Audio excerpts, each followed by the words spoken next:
నమస్తే welcome to 69 TV news కి స్వాగతం నేను రాణి ముందుగా హెడ్లైన్స్ చూద్దాం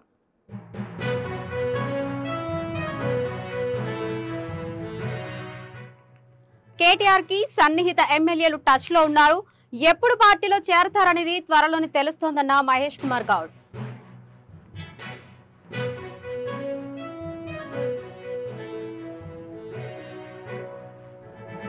ఆరోగ్య భద్రతపై మంత్రి దామోదర్ రాజనరసింహ సమీక్ష సమావేశం ఫుడ్ సేఫ్టీ ల్యాబ్లను బలోపేతం చేయాలని అధికారులకు ఆదేశాలు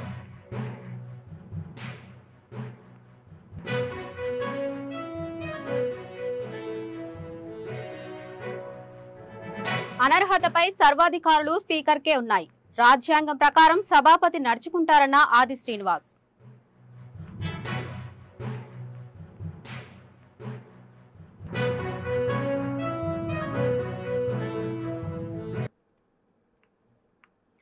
ఇక డీటెయిల్స్ లోకి వెళ్తే కేటీఆర్ కి సన్నిహిత ఇద్దరు ఎమ్మెల్యేలు టచ్ లో కూడా తమకు టచ్ లో ఉన్నారని చాలా మంది క్యూ కడుతున్నారని టీపీసీసీ అధ్యక్షులు మహేష్ కుమార్ గౌడ్ అన్నారు పార్టీ చేస్తున్న అభివృద్ధిని చూసి పార్టీలోకి రావాలని చూస్తున్నారని ఆయన అన్నారు ఎవరెవరు పార్టీలో చేరతారనేది త్వరలోనే తెలుస్తోందని అన్నారు అనర్హత వేటు నిర్ణయం స్పీకర్ పరిధిలోని స్పీకర్ చట్టం ప్రకారం వ్యవహరిస్తారని మహేష్ కుమార్ గౌడ్ చెప్పారు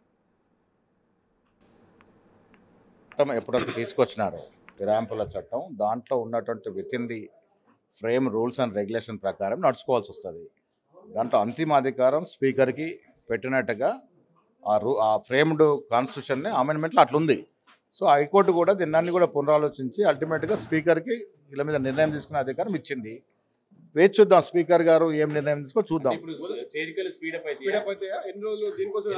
ఇప్పుడు వీళ్ళ మీద వచ్చిన హైకోర్టు నిర్ణయానికి రేపు జరగబోయే చేరికలకి సంబంధం లేదు కోర్టు ఇచ్చిన తీర్పు చట్టానికి లోబడే ఉంది చట్టం చేసిన తీరులోనే అంతిమ నిర్ణయం స్పీకర్కి రాసి ఉంది సో స్పీకర్ గారి నిర్ణయం కోసం వేచి చూద్దాం నేను గతంలో కూడా చెప్పాను చేరికల కొరకు చాలా మంది వేచి చూస్తూ ఉన్నారు కాంగ్రెస్ పార్టీ యొక్క 6 గ్యారంటీలు కానీ బీఆర్ఎస్ పార్టీ 10 సంవత్సరాలుగా చేయలేనటువంటి అభివృద్ధి సంక్షేమ కార్యక్రమాలు 11 నెలల్లో చేసి చూపించాం కాబట్టి ప్రజలతో పాటు ఎమ్మెల్యేలు కూడా మా దిక్కు రావాలి సత్ఫలితాలు ఇస్తున్నటువంటి ప్రభుత్వంలో మేము కూడా భాగస్వామ్యం కావాలని ఎమ్మెల్యేలు రెడీగా ఉన్నారు మేము సంఖ్య చెప్పకూడదు చాలా నేను గతంలో కూడా చెప్పాను రోజు కేటీఆర్ చుట్టూ తిరిగి 2-3 ఎమ్మెల్యేలు కూడా మాతో టచ్లో ఉన్నారు అవుతారు సమయం మేము సరే ఉప ఎన్నికలు వస్తాయని వాళ్ళు ఊగినారు ఇప్పుడు తేలిపోయింది కదా ఉప ఎన్నిక వస్తుందో రాదా అని పోనీ ఉప ఎన్నిక రాకపోవడం వారికి మంచిది ఎందుకు ఉప ఎన్నిక వస్తే మళ్ళీ పార్లమెంట్ రిజల్టే వస్తుంది బీఆర్ఎస్కి సో ఒక రకంగా కేటీఆర్ ఉప ఎన్నిక రాకూడదని కోరుకుంటే మంచిది వాళ్ళ పార్టీ వాళ్ళ 0 గ్రౌండ్ అయి ఉన్నది పార్లమెంట్లో రిజల్ట్ చూసినాం వాళ్ళ పర్ఫార్మెన్స్ ఏంటి ఈ కోర్టుకు పోయే అన్నా పోవచ్చు ప్రతి వారికి కోర్టులకు పోయే అవకాశం ఉన్నది స్వేచ్ఛ ఉన్నది మరి ఎక్కడికి పోయినా మేము మాత్రం తప్పు చేయలేదు ప్రజాస్వామ్యంలో ప్రజల కోరిక మేరకే కార్యక్రమాలు జరుగుతాయి నిర్ణయాలు జరుగుతాయి ఆ రకంగానే మేము చేస్తాం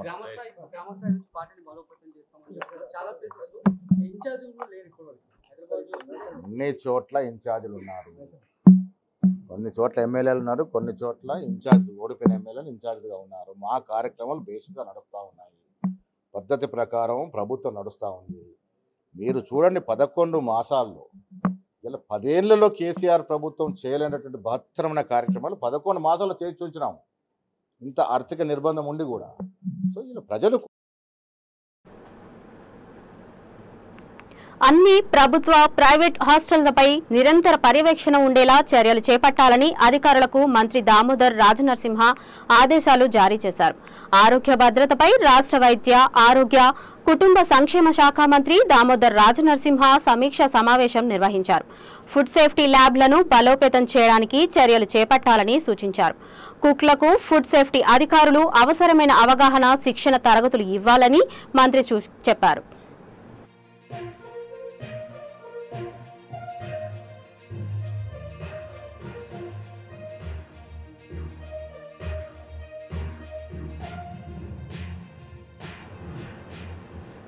అనర్హతపైన సర్వాధికారులు స్పీకర్కు ఉన్నాయని కోర్టు తేల్చిందని వేములవాడ ఎమ్మెల్యే ప్రభుత్వ విప్ ఆది శ్రీనివాస్ అన్నారు. తగిన సమయంలో స్పీకర్ నిర్ణయం తీసుకోవాలని మాత్రమే న్యాయస్థానం సూచించిందని ఆయన చెప్పారు. అన్ని విషయాలు తెలిసి కూడా బీఆర్ఎస్ ఎమ్మెల్యేలు కోర్టుకు వెళ్లి దెబ్బతిన్నారని, రాజ్యాంగం ప్రకారం సభాపతి నడుచుకుంటారని ఆది శ్రీనివాస్ అన్నారు. పార్టీకి చెంప చెల్లుమణేలా వచ్చినట్టు తీర్పుగా మేము భావిస్తున్నాం. స్పీకర్ గారికి ఉన్నటువంటి విశేష అధికారాలు మేము మొదటి నుంచి చెప్తున్నాం. అసలు అనర్హత పిటిషన్లు ఇంకా స్పీకర్ దగ్గరికి చేరుకోలేవు. అసెంబ్లీ కార్యదర్శి గారి దగ్గర ఉన్నప్పుడే ఎమ్మెల్యేలందరూ హైకోర్టుకు వెళ్ళి దీనిపైన తీర్పు ఇవ్వాలని చెప్పని వెళ్తున్న క్రమంలో స్పీకర్ గారికి ఉన్నటువంటి విశేష అధికారులు ఒకసారి గుర్తు చేసినప్పటికీ కూడా కేటీఆర్ గారు ఇంతెంత ఎగురుతూ అప్పుడే ఉప ఎన్నికలు వచ్చేస్తున్నట్టుగా ఓ ఫీలింగ్ కల్పించేసి, భ్రమలు కల్పించేసి, వాళ్ళు 10 సంవత్సరాల అధికారం ఉన్నప్పుడు 60 మంది శాసనసభ్యుల్ని, శాసనమండలి సభ్యుల్ని నిర్లజ్జగా పార్టీలో చేర్చుకొని పార్టీలను కూడా వాళ్ళ పార్టీలో విలీనం చేసుకొని ఈరోజు తెలుగుదేశం పార్టీకి సంబంధించి కానీ, వైఎస్ఆర్ పార్టీకి సంబంధించిన కానీ, కాంగ్రెస్ పార్టీని కూడా విలీనం చేసుకొని ప్రజాస్వామ్యాన్ని కూలి చేసినటువంటి ఈరోజు కేటీఆర్ గారు గొప్ప గొప్ప గొప్ప గొప్ప మాటలు, పెద్ద మాటలు, అసహించుకునేటువంటి మాటలకు ఈరోజు ఏం సమాధానం చెప్తారు అంటున్నారు. ఈరోజు స్పీకర్ గారికి కాల పరిమితి కూడా విధించలేదు హైకోర్టు. తగిన సమయంలో ఎమ్మెల్యేల అనర్హత పైన నిర్ణయం తీసుకోమనే మాట. అంటే స్పీకర్ గారికి ఉన్న విశేష అధికారులు అసలు వారికి చూడలేదు. అంతా అప్పుడే మీరు వెళ్ళి ఈరోజు కాంగ్రెస్ పార్టీ పైన దుమ్మెత్తి పోసేటువంటి కార్యక్రమం చేసినటువంటి సందర్భం. ఈరోజు మీ పార్టీలో మీ 4-5 తప్ప ఎవరు మిగిలిన చెప్పి మీరు మొదటి చెప్తారు. భవిష్యత్తులో కూడా కేసీఆర్ గారు ఫామ్ హౌస్కు, కేటీఆర్ గారు గెస్ట్ హౌస్కు, హరీష్ రావు గారు నార్సింగ్ గెస్ట్ హౌస్కే పరిమితం అయ్యే రోజులు రాబోతున్నాయి. ఆనాడు మీరే 4, అసెంబ్లీలో మీరే 4, ఇప్పుడు మీరే 4 తప్ప ఎవరు కనిపిస్తున్నారో చెప్పంటున్నారు. ఈరోజు ఈ ఎమ్మెల్యేల అనర్హత పిటిషన్ పైన కూడా ఈరోజు భంగపడ్డది బీఆర్ఎస్ పార్టీ అని చెప్పక తప్పదు. ఇంకేదో ఇప్పుడు వింటున్నాం, ఏదో పైకోర్టుకు వెళ్తున్నాం. ఎక్కడికి వెళ్ళినా స్పీకర్ గారికి ఉన్నటువంటి విశేష అధికారాలు ఎవరైతే స్పీకర్ సంబంధించినటువంటి అంశంలో వారినే తేల్చుకొని చెప్పి, వారినే దీనిపై నిర్ణయం తీసుకొని చెప్పనే తీర్పు వస్తుంది తప్ప మరొకటి కాదనేటువంటి భావన ఈ సందర్భంగా నేను వ్యక్తం చేస్తూ, బీఆర్ఎస్ పార్టీ వింత పోకర్లు వాళ్ళ అధికారులు ఉన్నప్పుడు ప్రజాస్వామ్యాన్ని కూలి చేసి పార్టీ విలీనం చేసుకొని 60 మంది శాసనమండలి సభ్యుల్ని చేర్చుకొని ఈరోజు గొప్ప గొప్ప నీతులు చెప్పేటువంటి ప్రయత్నం చేస్తున్నట్టు ప్రజలు గమనిస్తారు. కళలు, సంస్కృతి, సాంప్రదాయాలకు ఆంధ్రప్రదేశ్ పుట్టినిల్లు అని మంత్రి కందుల దుర్గేష్ అన్నారు. సృజనాత్మక సంస్కృతి సమితి చైర్పర్సన్ గా తేజస్వి పొడపాటి బాధ్యతల స్వీకరణ కార్యక్రమానికి మంత్రి దుర్గేష్, శాసనసభ ఉపసభాపతి రఘు రామకృష్ణ హాజరయ్యారు. భవిష్యత్తులో రాష్ట్రంలో కళలు, సంస్కృతి, సృజనాత్మకత అభివృద్ధికి ప్రాధాన్యత ఇస్తామని మంత్రి దుర్గేష్ తెలిపారు. జానపద కళల రక్షణకు చర్యలు తీసుకుంటామని తేజస్వి పేర్కొన్నారు. తెలుగువారి సంస్కృతి సాంప్రదాయాలను రాబోయే తరాలకు అందించడంలో తన వంతు కృషి చేస్తారని ఆమె చెప్పారు.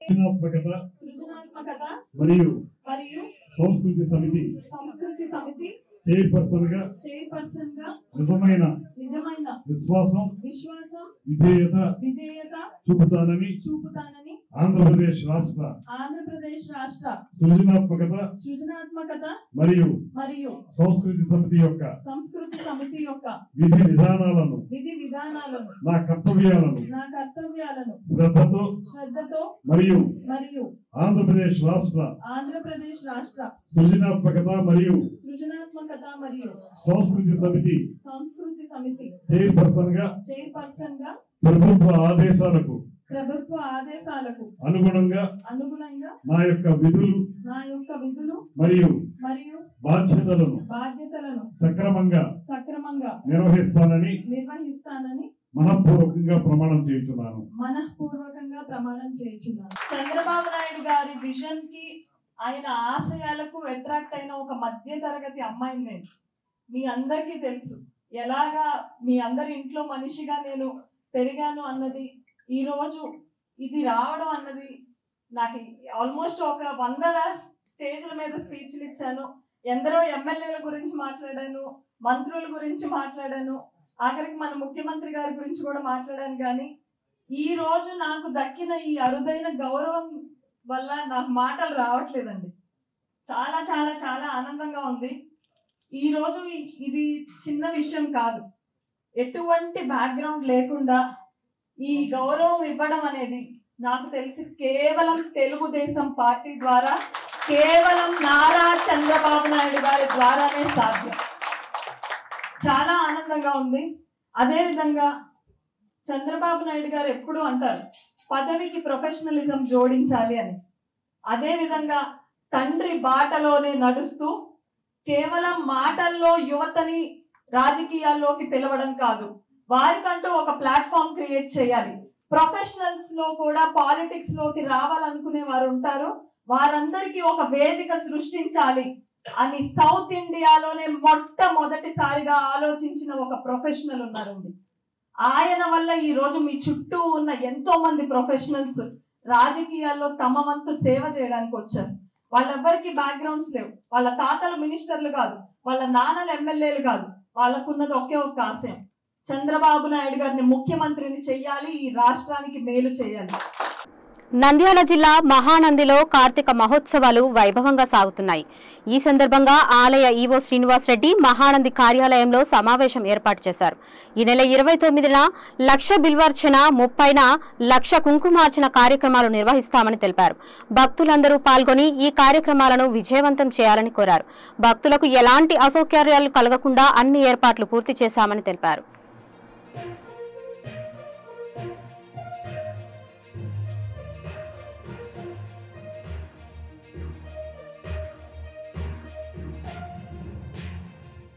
మహానందీశ్వరాయ. కార్తీక మాసం మొదటి వారం నుంచి కూడా భక్తులు అధిక సంఖ్యలో వస్తున్నారు. వచ్చేటువంటి భక్తులకు ఎలాంటి అసౌకర్యం లేకుండా దేవస్థానం తరపున అన్ని ఏర్పాటు చేయడం జరిగింది. వాళ్ళకు ఉదయం ప్రతి ఆదివారం సోమవారం కూడా భక్తులు ఎక్కువగా వస్తున్నారు కాబట్టి వాళ్ళకు మొన్న పౌర్ణమి గుడికి అంతా బాగా చేశారు. మా సిబ్బంది కానీ, మా అర్చక స్వాములు కానీ, వేద పండితుల వారు కానీ. అలాగే లైటింగ్ పరి సంవత్సరం మాదిరిగా కాకుండా ఈ సంవత్సరం కొత్తగా లైటింగ్ కూడా దేవాలయానికి ఏర్పాటు చేయడం జరిగింది. అలాగే కొత్తగా గంగా హారతులు కూడా ప్రతి సోమవారం ఇస్తున్నాము. అలాగే రేపు 29వ తారీఖు నాడు లక్ష బిల్వార్చన ఉంటుంది. లక్ష బిల్వార్చన దాతల ద్వారా నిర్వహిస్తున్నాము. ఈ లక్ష బిల్వార్చన కార్యక్రమంలో 50 మంది భక్తులు పాల్గొనవలసిందిగా కోరుతున్నాము. అలాగే 30వ తారీఖు నాడు లక్ష కుంకుమార్చన ఉంటుంది. ఈ రెండు కార్యక్రమాలు కూడా రేపు 29, 30 తారీఖులు ఉన్నాయి కాబట్టి భక్తులందరూ కూడా స్వామివారి అమ్మవారిని దర్శించుకొని ఈ కుంకుమార్చన, లక్ష బిల్వార్చన కార్యక్రమంలో పాల్గొనవలసిందిగా కోరుతున్నాము. మంత్రి సవిత రాష్ట్ర ప్రజలకు క్షమాపణ చెప్పాలని వైసీపీ సత్యసాయి జిల్లా అధ్యక్షురాలు ఉపశ్రీ చరణ్ అన్నారు. జగన్ ప్రవేశపెట్టిన సంక్షేమ పథకాల ద్వారా లబ్ధిదారులు, మహిళలు గంజాయికి బానిస అయ్యారని మంత్రి సవిత అనడం దుర్మార్గమన్నారు. ప్రజల ఆత్మాభిమానం దెబ్బతీసేలా మాట్లాడడం సరికాదన్నారు. లబ్ధిదారులను ఉద్దేశించి ఏ విధంగా మాట్లాడాలో తెలియని మంత్రి సవిత మంత్రివర్గంలో పుట్టడం దౌర్భాగ్యమన్నారు.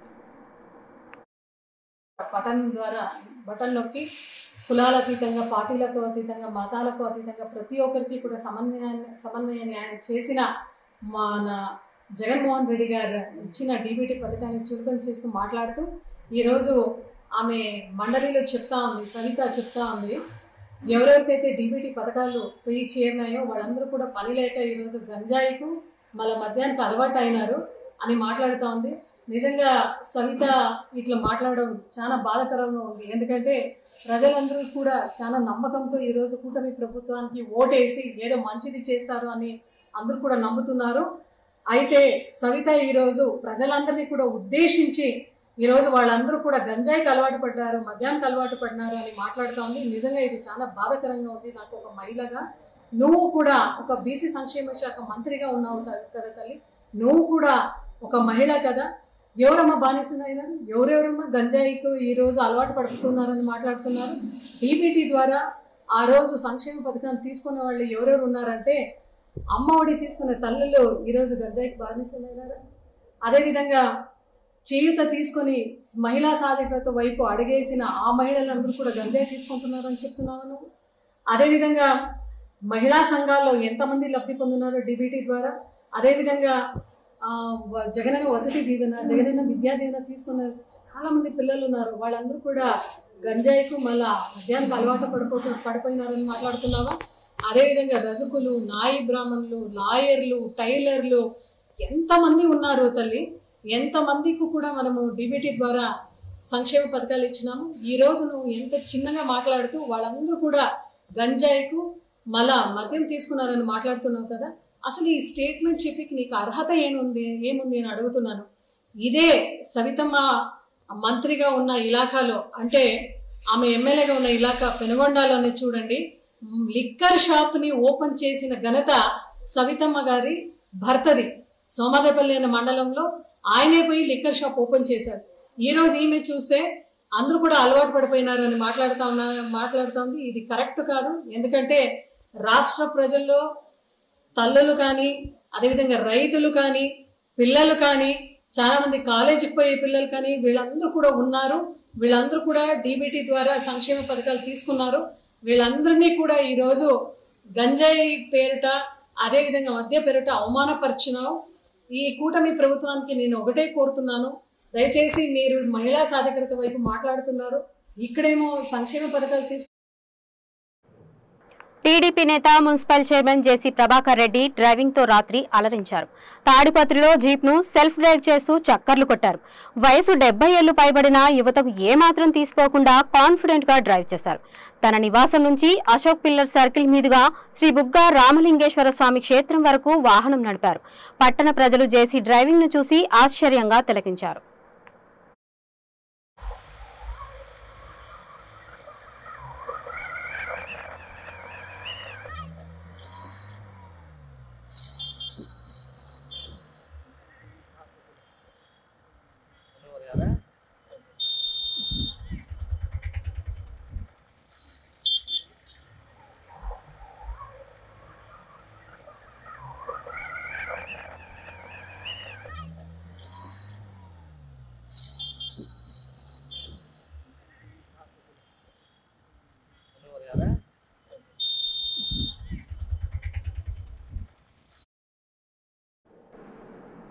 ప్రజల జీవన ప్రమాణాలను మెరుగుపరిచేందుకు రాష్ట్ర ప్రభుత్వం ప్రతిష్టాత్మకంగా ప్రారంభించిన దీపం 2 పథకంలో లబ్ధి పొందిన వారి సంఖ్య 3 వారాల్లోనే 50 లక్షల మైలురాయిని చేరుకోవడం గర్వకారణమని పౌర సరఫరాల శాఖ మంత్రి నాదెండ్ల మనోహర్ అన్నారు. విజయవాడ కృష్ణలంకలో నిర్వహించిన దీపం 2 ప్రత్యేక కార్యక్రమంలో మంత్రి మనోహర్, ఎమ్మెల్యే గద్దె రామ్మోహన్ పాల్గొన్నారు. రాష్ట్ర వ్యాప్తంగా 1.55 కోట్ల వంట గ్యాస్ కలెక్షన్లు ఉన్నాయని మాజీ సీఎం జగన్మోహన్ రెడ్డి కావాలని దీనిపై దుష్ప్రచారం చేస్తున్నారని విమర్శించారు. గ్యాస్ కనెక్షన్ల సంఖ్యపై అవగాహన లేకుండా 1.85 కోట్ల కనెక్షన్లు అంటూ ఇష్టం వచ్చినట్టు మాట్లాడుతున్నారన్నారు.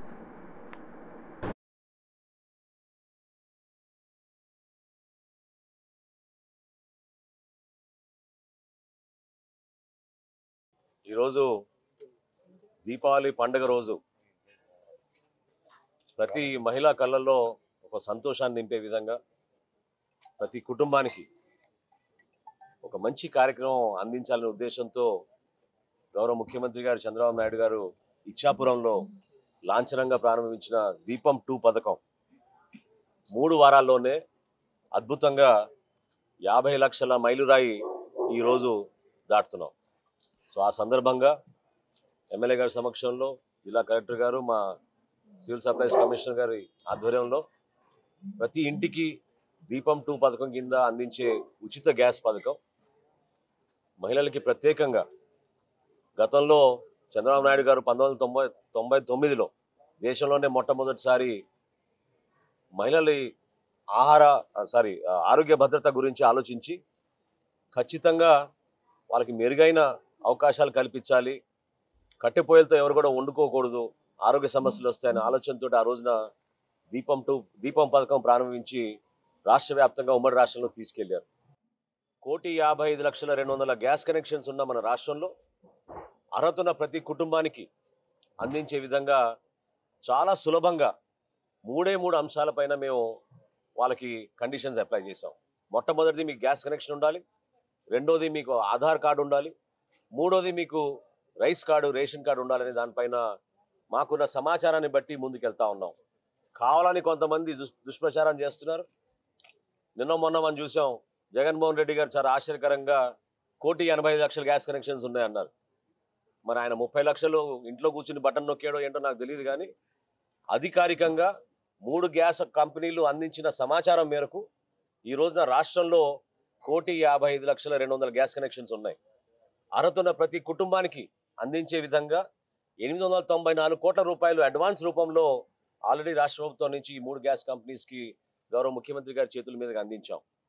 మా కోరిక, మా ఆకాంక్ష ఒకటే, పవన్ కళ్యాణ్ గారు కానీ చంద్రబాబు నాయుడు గారు కానీ ప్రతి సందర్భంలో కోరేది మహిళలకు మనం ఒక అద్భుతమైన భవిష్యత్తు, వాళ్ళలో సంతోషాన్ని నింపే విధంగా, వాళ్ళ భవిష్యత్తే కాకుండా వాళ్ళ బిడ్డల భవిష్యత్తు గురించి కూడా ఆలోచించుకుని ఇటువంటి పథకాల ద్వారా రాష్ట్ర వ్యాప్తంగా ప్రతి కుటుంబాన్ని ఆదుకునేటట్టు ఒక అద్భుతమైన కార్యక్రమం మా ఎన్డీఏ ప్రభుత్వం, కూటమి ప్రభుత్వం చేస్తోంది.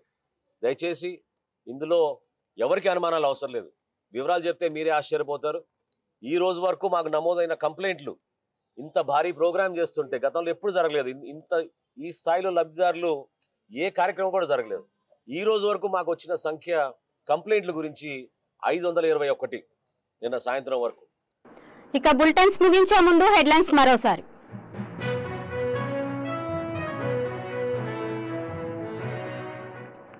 కేటీఆర్ కి సన్నిహిత ఎమ్మెల్యేలు టచ్ లో ఉన్నారు.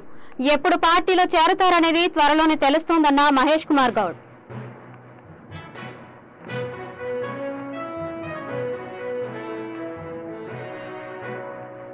ఆరోగ్య భద్రతపై మంత్రి దామోదర్ రాజనరసింహ సమీక్షా సమావేశం.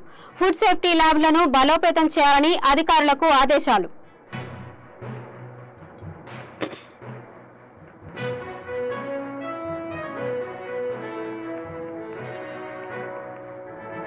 అనర్హతపై సర్వాధికారులు స్పీకర్కే ఉన్నాయి. రాజ్యాంగం ప్రకారం సభాపతి నడుచుకుంటారన్న ఆది శ్రీనివాస్.